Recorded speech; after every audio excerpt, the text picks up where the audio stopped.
Muy buenas a todos. Muy buenas a todos. Nuevo aromas de rentabilidad. En este caso especial tenemos un capítulo doble. Y como nos gustan las cosas dobles, pues tenemos un doble Javi. Javi Alfayate, muy buenas. Hola, ¿qué tal? Javi, ¿cómo estás? ¿Qué tal? ¿Te sientes como siempre o te sientes el doble de bien? ¿Cómo estás? Yo, bueno, como siempre, pero bien. En fin, ya estamos aquí con la manga corta aquí el señor Alfayate porque es un valiente, aunque ya casi estamos en mayo, pero ya sabéis, hasta el 40 de mayo no te quites el sayo, que decimos por aquí en España. Pero bueno, capítulo especial, capítulos 29 y 30. Y bueno, vamos a tocar un tema que curiosamente nos habéis comentado varias veces en privado. No sé por qué no queréis comentar sobre esto, mamones. Mira que os decimos que comentéis, que nos encanta leeros. Pues nada. Desde varias fuentes nos han llegado que queréis que hablemos sobre índices. En general, no indexados, no fondos indexados, sobre índices. Pues bueno, pues nada, vamos a dedicar 2 capitulillos, a ver cuánto tiempo nos sale, 45 minutos, 1 horita, pues a hablar de índices, a ver qué sacamos de ahí. Así que, pues nada, primero en la frente, Javi, ¿qué es un índice? Y no me vale que me digas este dedito. No, el de índice es una cosa, los índices bursátiles son otra. Sí, sí. Bueno, a ver, al final es como poner unas siglas a una bolsa, ¿no? Con muchas cosas ahí, ¿no? Bueno, pues por ejemplo, el índice IBEX 35, venga, que es el que nos sonará a todo el mundo, ¿no? Bueno, pues son supuestamente porque no siempre es así, las 35 mayores empresas de España, ¿no?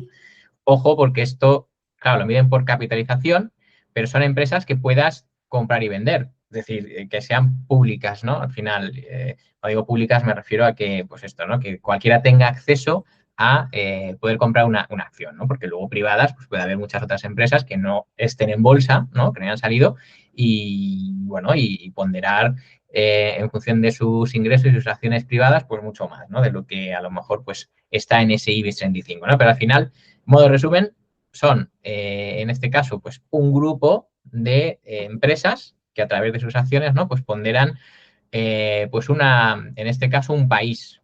¿Vale? Normalmente los índices suelen ser por países. Luego es verdad que hay índices, pues por ejemplo, el paneuropeo ¿no? Pues sería el Eurostoxx, que al final son índices de índices, ¿no? Que combinan diferentes países, ¿no? Digamos, pues el Eurostoxx, ¿qué será? Pues las 50 compañías o empresas europeas en euros, ¿no? Pues más importantes o con mayor capitalización. Esto al final, a ver, ojo porque, claro, ¿y quién decide? Que a lo mejor me estoy adelantando un poco, ¿no? Pero ¿y quién decide las acciones, las empresas, pues esto, ¿no? Que están cotizando en un índice? Bueno, pues hay un comité supuestamente que lo que hace es cada cierto tiempo, pues se reúne, ¿no? Porque a veces las empresas pues se fusionan, ¿no? Y a lo mejor pues lo que era un IBEX 35 era un IBEX 34, ¿no? Porque a lo mejor hay alguna, ¿no? Pues que se ha fusionado con otra, un IBEX 33, ¿no? Entonces, bueno, pues cada cierto tiempo hay una revisión y al final esto es muy interesante porque incluso las acciones o las empresas que no les va bien, ¿vale? Por lo que sea, pierden valor, bueno, pues porque ganan menos, porque no, digamos, alcanzan las expectativas del mercado. No todas esas van perdiendo valor y entonces, ¿qué pasa? Que a lo mejor algunas de las que no están en el IBEX 35, están por fuera, empiezan a tener más protagonismo o empiezan a ser más valoradas. Entonces, el propio índice o este comité, ¿no? Lo que hace es intentar ir cada cierto tiempo metiendo, como te digo, en las más relevantes. O sea, que al final es una especie de gestión activa, es muy curioso, ¿no? Esto de los índices, ¿no? Porque, claro, hay una persona ahí o un grupo de personas que lo que quieren es tener, eso, las más importantes, las que al final, pues eso, más capitalización tienen. Entonces, cuando compramos índices a través de ciertos productos, estamos también comprando, en cierto sentido, una gestión, por así decirlo, ¿no? Activa, porque hay alguien que está ahí seleccionando, o sea, no está gestionando directamente, obviamente, pero sí que te está introduciendo, ¿no? Las mayores compañías pues eso, de un país, ¿no? O sea que, bueno, muy interesante. Claro, a partir de aquí, pues ya se pueden hacer carteras, se pueden, pues esto, ¿no? Tomar decisiones, luego hay diferentes correlaciones también en las diferentes rentas variables. van a tener una correlación muy alta, pero no todas van a la vez. Aquí podemos clasificar emergentes, ¿no? Por un lado, podemos, o sea, es que podemos hacer luego muchas cosas muy interesantes, pero primero hay que entender qué es un índice. Un grupo de empresas, generalmente las mayores de un país o de un grupo de países. No, es curioso el detalle que has dicho del tema de, pues eso. Para mí, antiguamente era, bueno, pues una manera que han decidido internamente la gente de finanzas, pues para medir qué tal va a nivel de bolsa el país, pues principalmente a nivel de renta variable, porque vamos, estos índices, salvo que me corrijas, yo creo que todos o como prácticamente todos son de puramente renta variable. Entonces, hay una cosa que a mí siempre me ha sorprendido y es el tema de las decisiones a la hora de meter los índices, porque no están equiponderados. O sea, es decir, si tú tienes, pues como estabas diciendo, el IBEX 35, cosas así, si tienes un Inditex o si tienes, yo qué sé, los grandes bancos que siempre han sido los titanes de nuestro índice patrio, pues claro, si tienes, yo qué sé, uno que tiene una capitalización, que el número uno del IBEX tiene 100 veces, no lo sé, estoy exagerando, pero 100 veces más capitalización que el 34 o el 35, no sé hasta qué punto esa medida puede ser interesante. No digo que no sea mala, pero no sé hasta qué punto puedes decir, oye, esto está yendo muy bien, o simplemente las 7 primeras o las 8 primeras van muy bien, como ha pasado hace no mucho con las 7 magníficas, que eran un y tantos por ciento, 30 y tantos, no sé si llegó a un 40. Entonces, Cerca de un 40. Lo que pasa es que ya, sí, efectivamente, ¿no? Luego ya ha rebajado un poco. Claro, esto es como lo del árbol, ¿no? Que no te deja ver el bosque un poco, a veces, ¿no? Efectivamente. Y esto pasa además en índices que son más pequeñitos, ¿no? Como puede ser un IBEX 35, que se le llama 35 porque son 35 empresas, pero cuidado, porque si luego efectivamente las 5 o 6 primeras, pues los bancos, la eléctrica, Iberdrola e Inditex, ¿no? Pues al final te pondrán más de un 50%, como te descuides, ¿no? Entonces es más bien un IBEX 5, pero bueno, ahí ya entra un poco, ese es otro melón, ¿no? Que abrimos, ¿no? Entra un poco la forma de cálculo de los índices, ¿vale? Porque es algo muy curioso, porque por ejemplo el Dow Jones no está ponderado por la capitalización, ¿vale? Como suele ser el resto. Ahí voy a llegar. Y el Dow Jones es el más antiguo de los más antiguos, ¿no? Claro, es el más clásico, bueno, yo creo que desde, pues a ver, 1900, yo no sé si poco. era poco, sí, te iba a decir 20 y algo, pero igual me lanzaba demasiado la Bueno, piscina. sigue contándonos el Dow Jones y voy buscando el dato. Bueno, pues este índice está ponderado por la valoración, ¿vale? Pero ojo, la valoración, es decir, cuánto vale la acción, ¿vale?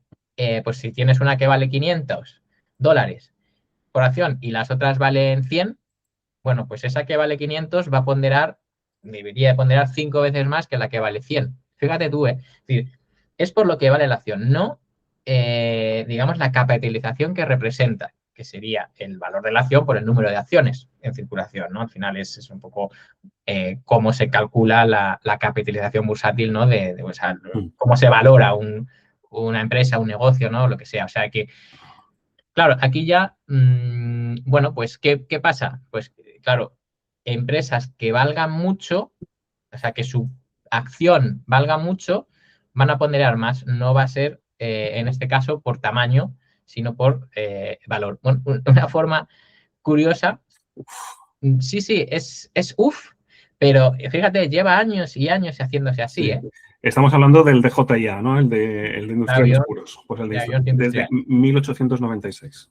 Vale, el DJI. Bueno, lo que pasa es que probablemente luego, o sea, como se le llamó, la he buscado y se le llamó El de JIA, ¿vale? O sea, te estoy diciendo ese. Sé que hay algunos ajustes diferentes, o sea, fue creado. Pero, o sea, es decir, yo me refiero al Dow Jones 30, ¿vale? Sé que hay varios, entonces, pero el clásico. Sí, sí, sí. Pues 1896 y con los ajustes y las revisiones que haya tenido, pero bueno. Claro.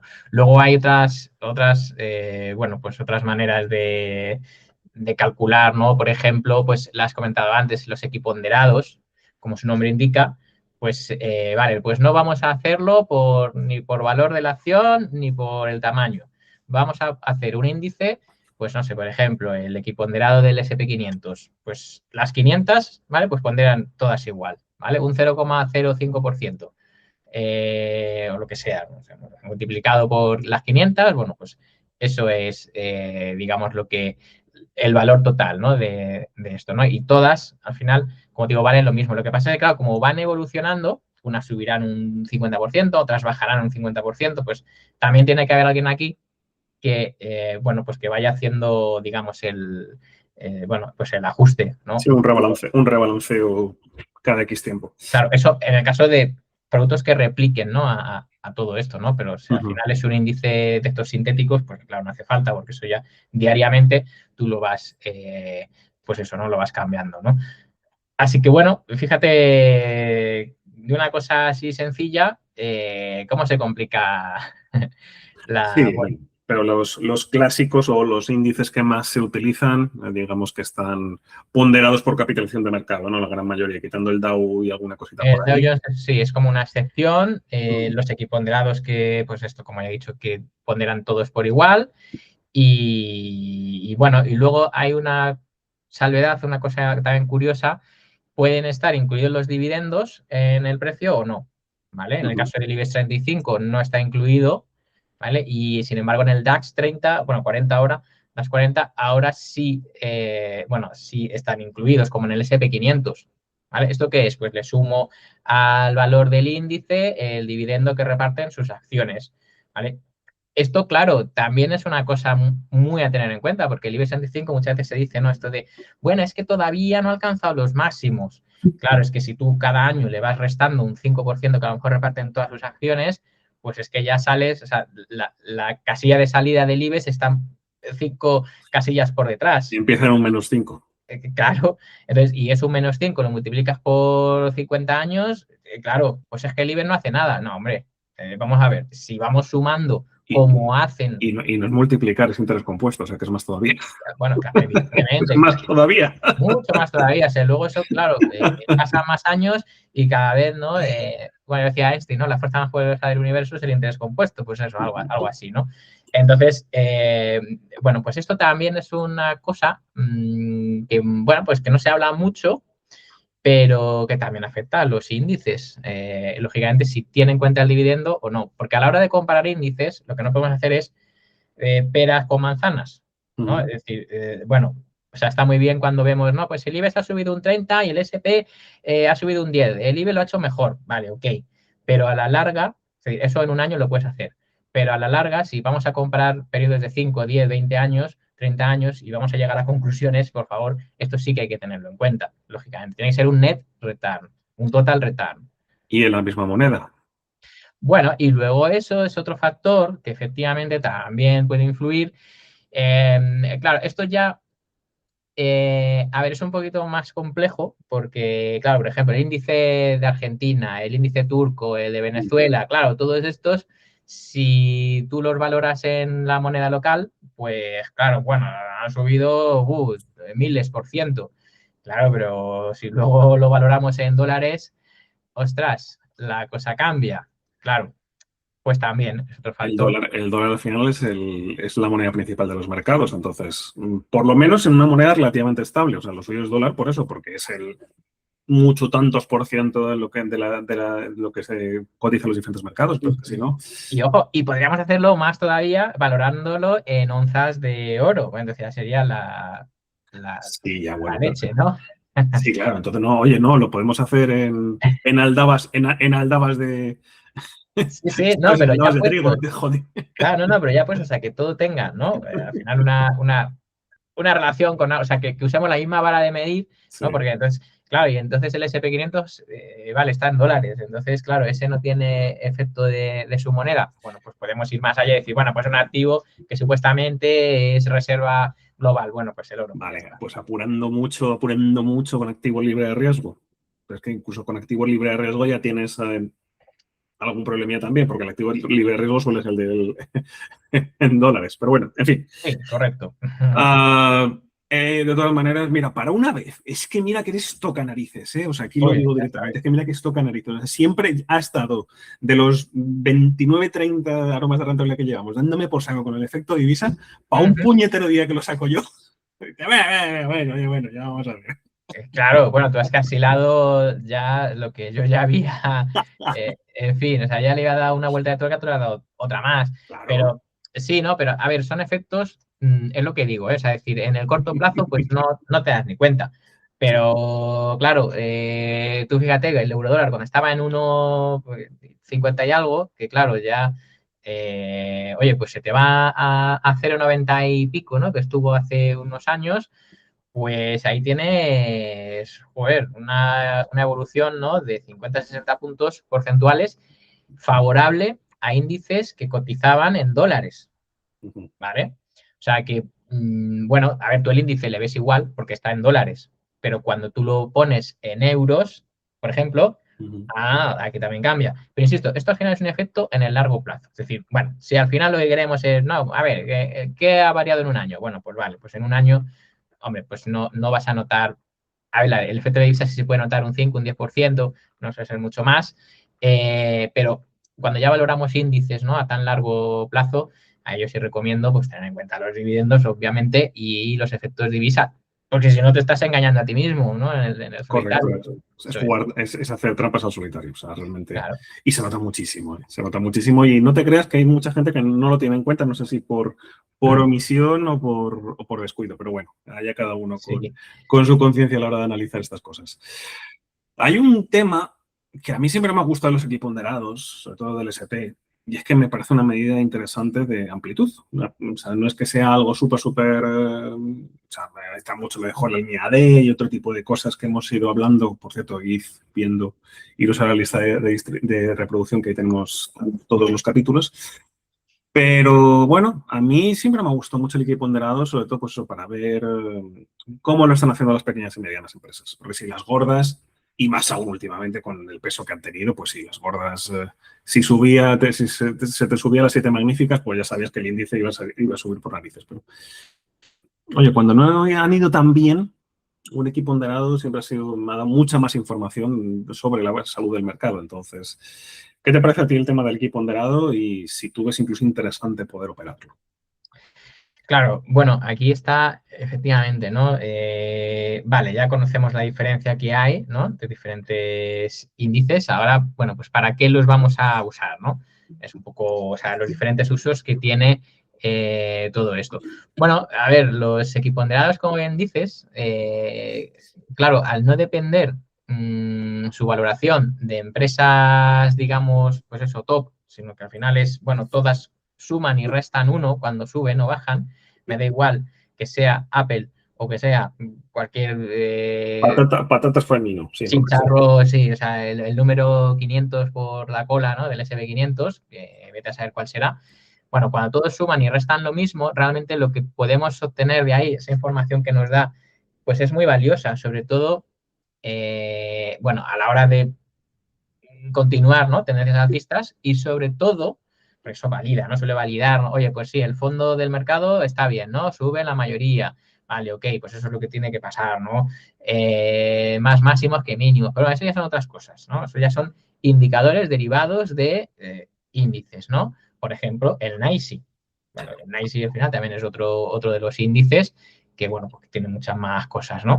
Pero, bueno, volviendo un poco a los equiponderados, se parece, por ejemplo, un equiponderado del SP500, un RSP, que es el ETF que lo replica, podríamos usar, pues, por ejemplo, un Russell 400, un midcap, que por ahí, ¿vale? Nos daría una información, pues, similar. Podemos cogernos el Russell 2000, que es un índice que no es equiponderado, pero como tiene las 2000, digamos, pues eso, más pues medianas y pequeñas, ¿no? De lo que, pues, sea como el resto de lo que no coges, ¿no? Del SP500, ¿no? A mí me encanta el Russell 2000, pero es un vertedero que no veas, ¿eh? Es un vertedero tremendo. Pero, ¿sabes qué pasa? Que de los vertederos tremendos, ¿no? Luego surgen las buenas oportunidades, sí. Los grandes, no, bueno, los grandes supervivientes, ganadores, como los quieras llamar, porque luego todos estos, los que lo hacen especialmente bien, promocionan de liga, ¿no? Están ahí en regional, pues se van a lo mejor a segunda, ¿no? Pues se van a un midcap 400, y luego si ahí pues lo siguen haciendo especialmente bien, ¿no? Y tal, pues igual pueden llegar hasta un SP500 o un Nasdaq 100, ¿no? Entonces, bueno, es decir, luego ya entre índices, ¿no? Pues van como promocionando, van los buenos, pues los fuertes, ¿no? Pues de ahí es donde surgen, ¿no? Los grandes ganadores al fin y al cabo, pues de estos pequeños y medianos. Pero fíjate, ¿no? El Russell siempre es bueno que cuando tenemos una tendencia alcista, por ejemplo, en SP500, pues confirme, ¿no? Esos nuevos máximos, ¿no? Y si lo hace con el mercado o lo hace incluso antes, me da esa información extra. Lo que pasa es que, insisto, esto es un índice que no es equiponderado, ¿vale? Lo que pasa es que, como tiene tal cantidad, ¿no? Y tal variedad, es decir, aquí no hay una, dos, cinco que ponderen muchísimo, ¿no? Al final aquí está más repartido, ¿no? Por así decirlo. Entonces, nos puede dar una información muy parecida a un equiponderado. O sea, fíjate que luego hay detalles, ¿no? Muy interesantes. En este caso, pues esto, bueno, es una cosa muy particular, ¿no? Del Russell, ¿vale? Pero si nos cogemos, pues eso, ¿no? Como te decía, ¿no? Un RSP, un equiponderado del del SP500, perdón, pues bueno, nos dará esa información de amplitud. Podemos cogerlo por ahí, o si tenemos datos de amplitud, pues hombre, yo siempre recomiendo, pues te coges un ICE, te coges una línea avance de descenso, unos bonos FEF, lo que sea, y ya pues te haces un poco, o nuevos máximos y nuevos mínimos, y ya te haces un poco digamos, la plantilla de análisis de amplitud, ¿no? Pero que eso que es un poquito más sofisticado se puede hacer, ¿no? De una manera pues más rudimentaria, por así decirlo, pues cogiéndote ese tipo de índices, en este caso, equiponderados. O sea que muy bien, porque al final es importante saber para qué vamos a usar, ¿no? Qué tipos de índices y para qué los vamos a usar. Sí, una cosa también importante en este caso para el Russell, porque el Russell yo sí que lo he trabajado bastante, lo que lo tienes ahí, es importante el tema del riesgo stop, ¿vale? O sea, vale, vamos a decirlo un poquito más claro. La salud de la tendencia. Es decir, si más o menos, justo el gráfico lo tienes ahí en semanal, si os dais cuenta, más o menos desde el Liberation Day hasta que hizo, bueno, hasta que hizo es que no sé es que ni lo consideraría distribución, pero bueno. Esto. Sí, o sea, más o menos entre marzo y febrero, más o menos, ¿vale? Del 25 y marzo del 26, ha tenido una tendencia bastante sostenida. También pasó con el SP, pero a mí me gusta en este caso, con el SP500, pero me gusta más aquí en el IWM, porque cuando lo pones como con referencia con la media de 30 semanas, si no se dispara demasiado, es decir, si el precio del Russell no se va demasiado de lo que es su media, es decir, si sigue una tendencia alcista sin no demasiada volatilidad, o sea, sin demasiada locura, con sus piquitos y con sus toques, como ahí, por ejemplo, hay uno en noviembre, suele ser un indicativo bastante bueno de salud de mercado. ¿Vale? Porque no solo te está diciendo, vale, sí, o sea, los pequeños están subiendo, sino que están subiendo de manera muy consistente. Y eso quiere decir, los pequeños normalmente son los más volátiles con bastante más diferencia, que simplemente por ser pequeños, en cuanto le pongas un poco de dinero, se te va a disparar para arriba o para abajo. Entonces, precisamente por lo que tú dices, es que Russell no es único, es cuasi equiponderado, ¿vale? El tema de que tenga una tendencia que pueda tener una tendencia tan constante suele ser bastante positivo. Ya veremos ahora con estos acercamientos nuevos a máximos que hemos tenido después de esta locura, qué es lo que pasa. Porque se tiene que volver otra vez a rehacer la tendencia, porque fíjate, llevas 2 semanas de tendencia, entonces, bueno, hay que esperar un poquito a ver si rompe para arriba y luego se vuelve a equilibrar, pero todo ese camino que hemos tenido en el último año, pues si no hubiésemos tenido otros indicadores, como lo que tú estás comentando, línea D y demás, es muy potente. O sea, el tema de la tendencia, el riesgo stop, o sea, la distancia del precio a la media de 30 semanas, cómo va jugando, es un indicador muy bueno de salud de mercado, por lo menos en renta variable americana. Sí, aquí, a ver, lo interesante, porque como ya has dicho, ¿no? Si es amplitud, ¿no? Al fin y al cabo, pues lo interesante es ver cuando el Russell cae frente a un SP500 o un Nasdaq que sube, ¿vale? Es decir, cuando empiezan a hacer lo contrario, ¿no? Es famoso las divergencias, ¿no? Al fin y al cabo, eso es lo interesante. Entonces, fíjate que lo que es en febrero, marzo, bueno, con la guerra de Irán y todo esto, el Russell bajaba, pero bajaba como bajaba el SP500 y el Nasdaq, incluso bajaba menos, ¿eh? Curioso. Mira, eso lo puedes ver bien, o sea, hazlo como si fuera un par. El IWM divídelo entre un ETF que quieras del SP. Eso sí, que sean del mismo tipo. O sea, no me metas acumulación, distribución, este tipo de cosas. Ahí lo tienes. ¿Ves? Tú fíjate que, pues sí, ha rendido mejor. En este caso es el Russell. Eso es. ¿Vale? Pero lleva lleva rindiendo mejor desde verano de, aquí en este caso, de 2025. Fíjate, claro, aquí es que, a ver, hay un factor importante y es que, claro, las 7 magníficas, hasta hace eso, unos meses, hacían, ¿no?, unos rendimientos muy, vamos, extraordinariamente Pesaban altos. muchísimo. Claro. Entonces, claro, lo que ocurre era que era muy difícil, ¿vale?, para los valores pequeños y medianos seguir ese ritmo, ¿no? Incluso, es decir, y eso que los pequeños y medianos también cuando se ponen a subir, ojo, No, pero porque la liquidez estaba ahí, o sea, la liquidez estaba claro. en la IA y en tirar a muerte. Entonces, claro, ahora ¿qué estamos viendo, no? Pues un mejor comportamiento, es decir, al final esto es la tendencia, ¿no? Lo que me interesa es la tendencia de ese ratio, ¿no? En este caso que has propuesto, ¿no? El ratio, pues al final el ETF que lo replica el IWM entre el SPY, que sería entre el SP500. Bueno, pues eso está subiendo. Eso quiere decir que en general la amplitud de mercado va a ser buena. O sea, es decir, si yo veo una línea avance descenso, pues probablemente vea una línea que está cerquita de máximo, ¿vale? Es bastante probable que vea eso, ¿vale? Pero, es decir, no me hace falta mirarlo viendo esto, ¿no? Cómo está. Por supuesto, luego los índices, bueno, pues los ves y están bien, ¿vale? Pero esto es muy relevante. Es decir, otra vez que la tendencia sea a que los valores pequeños y medianos lo hagan mejor, digo la tendencia, ¿vale? Que lo hagan mejor, que cuando baja el mercado bajan menos, que cuando sube el mercado suben más, pues eso a la larga, como digo, es buena. Es una amplitud buena. Es que la mayoría de los componentes del mercado están subiendo. Eso es liquidez, ¿vale? Eso ocurre cuando hay un exceso, digamos, exceso, entre comillas, ¿no?, de liquidez, pues eso, ¿no? El inversor busca alternativas de inversión y no le importa meterse en activos de riesgo, así decirlo. A ver, la renta variable siempre es de riesgo, pero luego hay niveles de riesgo, ¿vale? Y no le importa buscar, pues eso, Nasdaq, buscar valores medianos y pequeños, etcétera, ¿no? Entonces, como te digo, eso al final nos da una información bajo la superficie, ¿no? ¿Qué es lo que está ocurriendo debajo de la superficie, ¿no? Y eso es que, bueno, pues hay liquidez, a fin de cuentas, y está dispuesto a seguir comprando máximos. Ya está, pues listo. Es que el mercado se oye mucho, es que está muy caro. Es que, pues vale, pero puede seguir estando más caro, ¿no? Porque lo que al final nosotros tenemos que ver es si hay liquidez y si está dispuesto a invertirse. Punto, no hay más, ¿vale? Todo lo demás, pues son adornos en general, ¿vale? Y eso es amplitud y eso es análisis de índices bursátiles.